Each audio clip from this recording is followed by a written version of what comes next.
Chiffre à présent, le trafic de drogue, il générerait chaque année en France 2,7 milliards d'euros, selon des estimations. Si une partie de cette somme est dépensée en cash, une autre est réinjectée dans les circuits légaux. Et ce blanchiment se fait notamment via des entreprises qui ont pignon sur rue, des petits commerces qui pullulent dans nos quartiers, nos centres-villes, des barbiers aux sandwicheries, mais qui posent question.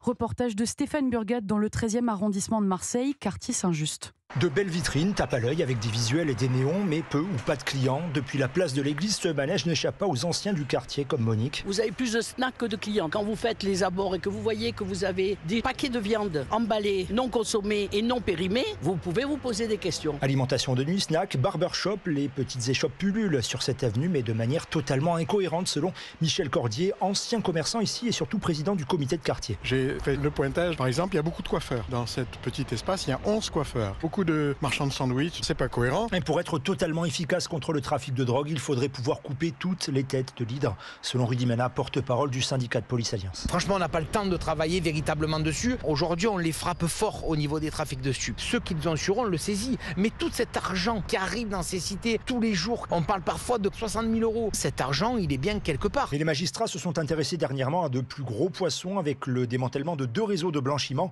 via le BTP et une agence de sécurité. Marseille, Stéphane Burgat, Europe 1.